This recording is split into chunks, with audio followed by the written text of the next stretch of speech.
nothing back there anymore. It was dead. It's a dead zone. Tonight, the long-standing fight continues against dumping pulp mill effluent into the waters at Pictou Harbour. In the last couple of elections, Yukon and Prince Edward Island, two of the smallest contingents, were very pivotal in moving the election results forward. And it's a first for the AFN, an all-candidates forum in the Yukon.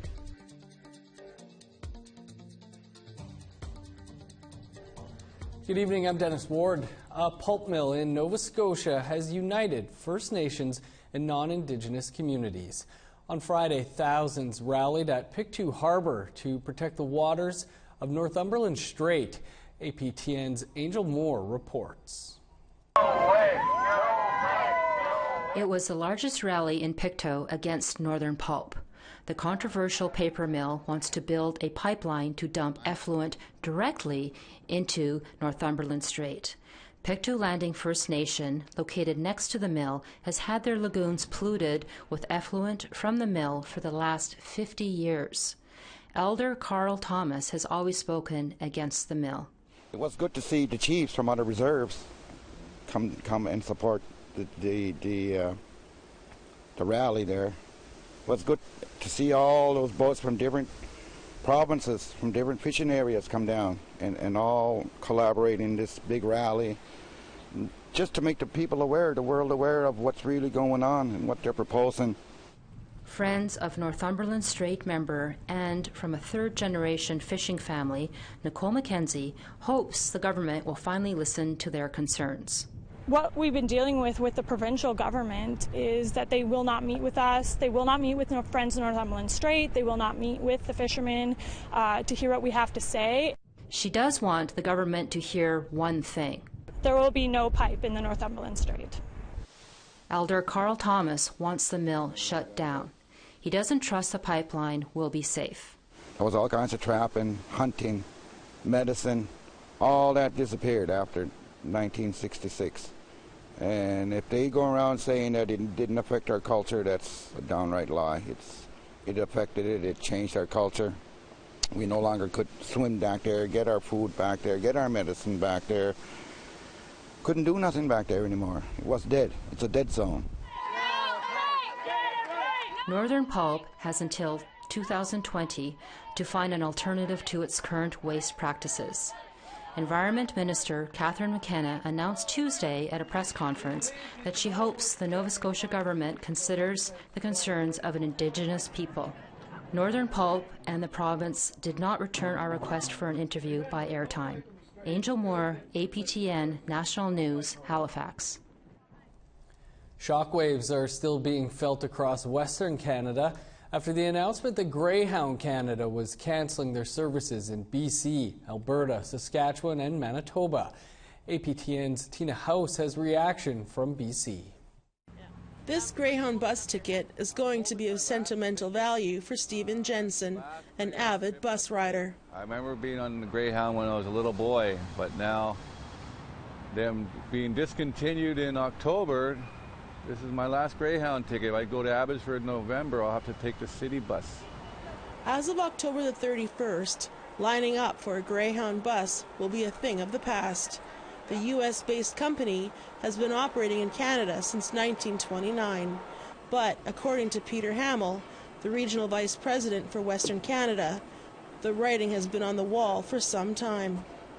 We have seen a steady decline in ridership up to about 41% within all these regions in Western Canada since 2010. At a loss for the company, can you give us an amount? Well, it's been a significant loss for the company. We've been in a operating deficit since 2004, so we're in the millions of dollars. Last year alone, it was $13.5 million loss. For Lorelei Williams, a longtime advocate for murdered and missing women and girls, she says the news will put even more people at risk. We were fighting already to keep the Greyhound running up north by the Highway of Tears because that's a huge issue for our missing and murdered Indigenous women and girls. I was up there recently when the National Inquiry was up there and I got to see it. I got to see that they don't even run that often, and that's a huge issue too, and they run in the middle of the night. So to have this happen now, it's very upsetting. C.M. Hamilton knows firsthand how challenging it is with low income and trying to get around. I myself hitchhike. I know that that's not the greatest thing, but when I can, I use bus services, and Greyhound's the service that I use constantly. And just hearing about it, I realized that I would be hitchhiking a lot more than I already do. And why do you hitchhike now? I hitchhike because it's unaffordable to take buses. I do a lot of work in northern communities. I spend a lot of time with my family in northern communities, and I want to be in the north, but I can't always afford to get there. Hamilton says that private operators are more expensive than Greyhound, and the cancellation is going to be difficult for a lot of people. The BC government is currently meeting with Greyhound officials and private operators to see if they can find a solution. Tina House, APTN National News, Vancouver.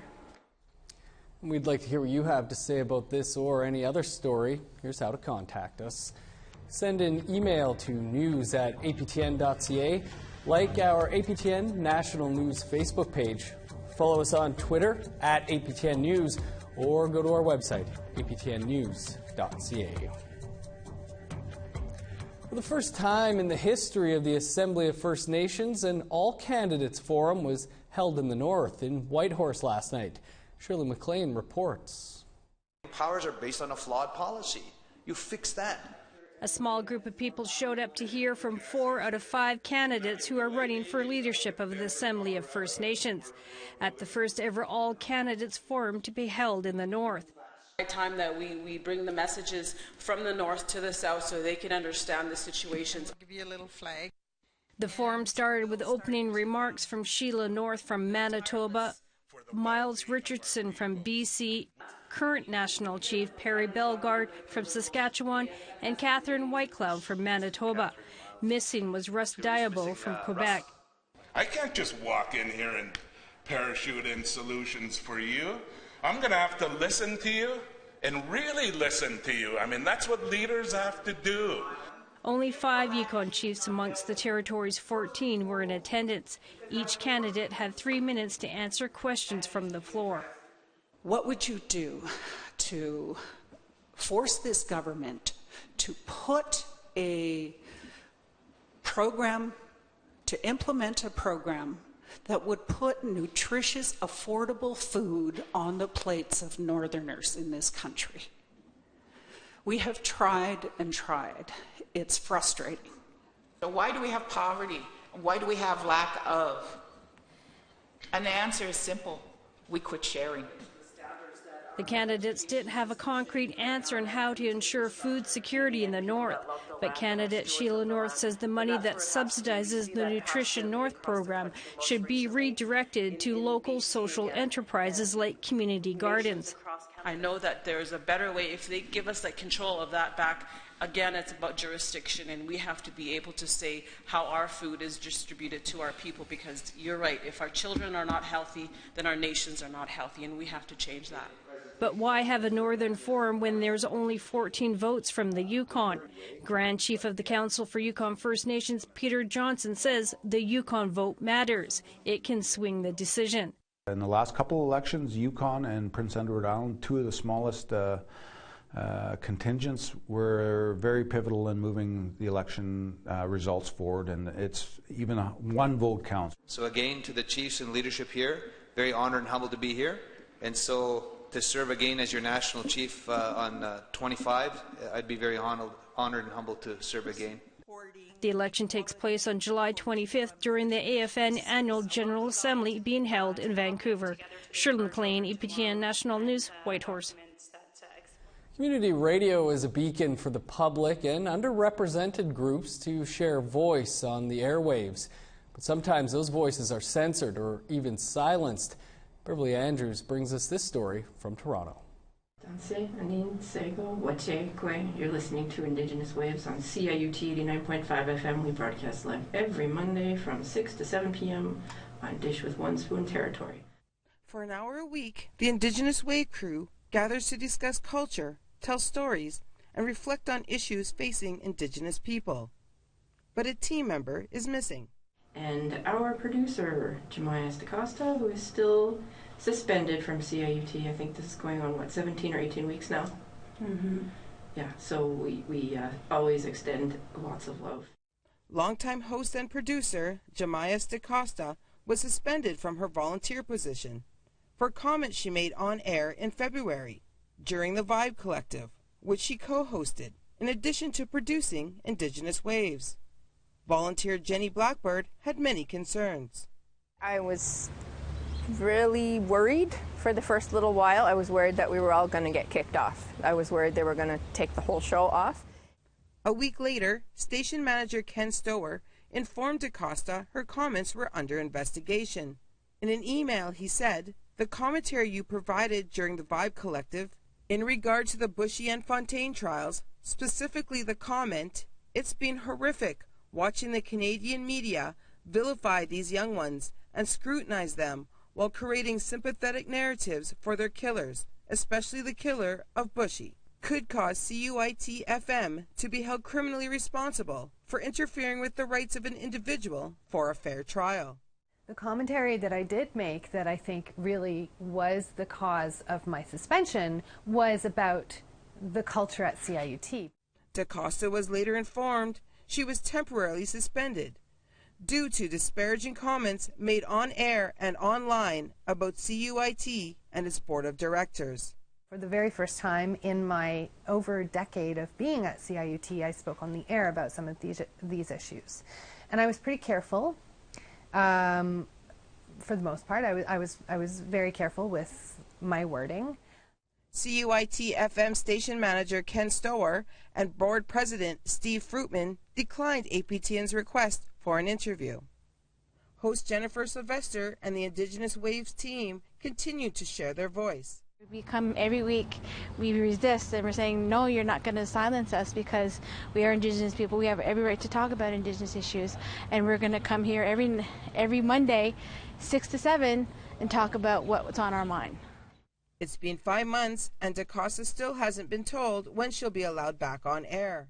Both of the teams on both of the shows were impacted, and including actually my co-host on the Vibe Collective, who was inadvertently suspended as well because Ken decided to just preempt the Vibe Collective until further notice. So for now she waits to find out if she and the Vibe Collective will still have a future on CUIT 89.5 FM. Beverly Andrews, APTN National News, Toronto. The community of Attawapiskat, like others, is dealing with an illegal drug problem, and the chief is taking matters into his own hands. We'll hear from him after the break.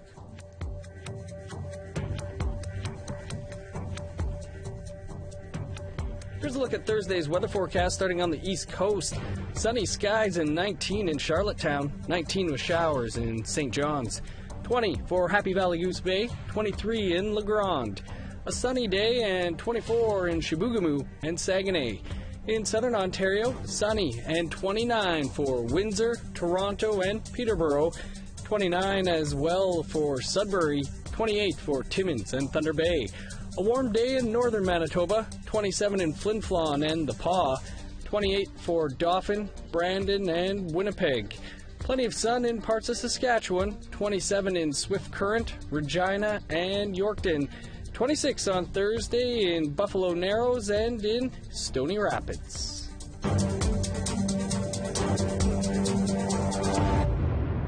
Welcome back. The chief of Attawapiskat is taking aim at illegal drugs in his community. The remote fly-in First Nation located on the mouth of the Attawapiskat River on James Bay has been plagued by social problems for years. But Chief Ignace Gull and some community members are now trying harder to end the drug problem. Chief Gull joins us by phone from Attawapiskat. Chief Gull, can you tell us a bit about why you decided to take on the drug issue in your community? Well, hi, good afternoon. Yes, I think this is something that's been going on for several years before I was elected as chief of the community. But when I saw the effects of drugs, the community, I decided to meet with council and, to try and get some instruction from them to if we could do something, if we could do something, and instead of just watching things go by. And so I started from there once we got approved to do the search at the airport. So, and this is something that we took on as a matter of when we saw that drugs were destroying our community, destroying the social fabric of our community. So we went ahead and did it without waiting for someone to come and do it for us. Can you talk about the types of searches that are taking place? Well, the type of searches could be luggage search, or other cargo shipments, suspicious cargo shipments with, and we also do a body search if necessary. We have to conduct those searches by the airport. So, we have to make sure that, we don't disturb any other stuff, only the things that we have suspicion on. Has there been any concerns, I guess, with privacy with these searches? Well, there is a concern. There is a concern of privacy. There is a concern of legal issues about what we're doing here. But I think those people who do this in our community, they know better not to come up here and show up at the airport without being detected or without being searched. This is something that people have to expect from this community or any other people from the outside. It's our jurisdiction here at the airport. We control our own airport, and we assert the jurisdiction to search and inspect people coming off the plane. Chief, have the searches helped? Oh, yeah, okay, yes. The searches have been very helpful. We have seen a lot of changes in my community. Just to, talking to people from all walks of life, they have seen so many changes, positive changes, what we're doing at the airport. And, we're not going to stop. We'll continue on to do what we do because we see the positive change in our communities, and, we'll keep doing it. Chief, what more, in your opinion, is needed here? Well, there are issues in terms of trying to get some funding to cover some of the cost while doing all this stuff. We have to set up ourselves at the airport. Putting in a shelter for peacekeeping efforts. That costs money to put in a building and electricity and all the stuff you need to make sure that everybody does a proper job. So that's one of the things that we're doing. And the other thing, too, that we're trying to negotiate with the Ministry of Transport when they build the new terminal to put the space in that building for us so we can do our proper searches in the same building without being in a separate place at the airport, which is very difficult right now. So we're trying to get help from other sources,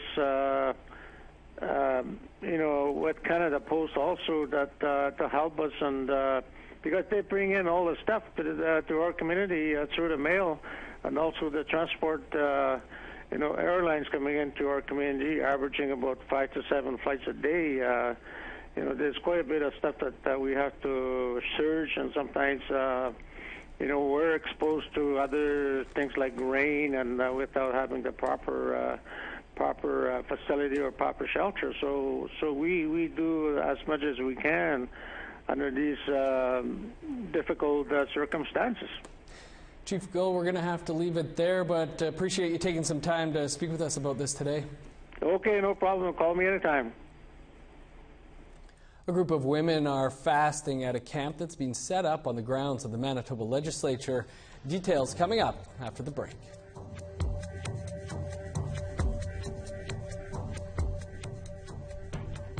Here's the rest of Thursday's weather forecast, picking back up in northern Alberta. 21 in Peace River and Grand Prairie. 31 under the sun in Medicine Hat. 28 in Lethbridge. A scorcher for the BC interior. 32 in Penticton. 33 in Kamloops. Cloudy and 21 in Fort St. John and Fort Nelson. A cloudy and cool day in much of the Yukon. 15 in Mayo and Beaver Creek, where rain is on the way. Similar temps in the NWT. 13 in Wrigley and Norman Wells. 21 in Yellowknife. A high of just +1 on Thursday in Sax Harbour. 3 above in Paulatuck. In Nunavut, 11 in Whale Cove and Cambridge Bay, but a high of 25 for Baker Lake. A high of just +4 on Thursday for Glulik and Resolute. Welcome back. A group of women in Manitoba are going without food and water to call attention to the province's child welfare system. And as Brittany Hobson shows us, the group is also using the spiritual power of fasting to stand in solidarity with a camp set up in Regina. We believe that through prayer, magic can happen. You know, doors can open, things can change. With this mentality in mind, nearly a dozen women have gathered on the grounds of Manitoba's legislative building. They are here to create a spiritual space for the nearly 11,000 kids in care in the province, 90% of those being Indigenous. For us, we're here, we're committed to fasting and seeking guidance on how to keep moving and build the momentum to bring our children home, and also ask for that, you know, our prayers are always going to call for our children to be returned. This is the third fast Cora Morgan has been a part of. The ceremony began in 2015 with the introduction of the First Nations Family Advocate Office. Since then, Morgan has worked with hundreds of families battling the child welfare system. More and more, as we work with more families, we see how broad the destruction of the system and how damaging it is to our families and children, and it's not getting any better. Chickadee Richard is an advocate. She says the province needs to emphasize prevention, not apprehension. All parents want a parent. You know, don't get me wrong, they all love their children, even though they're broken themselves. But we have ways and means now where, you know, we know how to take care of our children. But it's not just a provincial issue. The group is also gathering to stand in solidarity with the Justice for Our Stolen Children camp in Regina. And Morgan says the support extends across the border as well. It's important for all of us to continue the pressure and make sure people are aware, because it's not over. You know, people are up in arms of what's happening in, you know, the United States with Donald Trump, you know, taking these children into these camps. The damage isn't putting them in camps it's the act of removing children from their family. Regardless of location, the women have just one message for children in care. That we love them. Mm-hmm. That there's people that love them. We're here giving up our comforts, our food, our water, because we love them. Brittany Hobson, APTN National News, Winnipeg. And that is your APTN National News for this Wednesday. For news and the latest headlines anytime, visit our website, aptnnews.ca. I'm Dennis Ward. Have a great night. We'll see you back here tomorrow.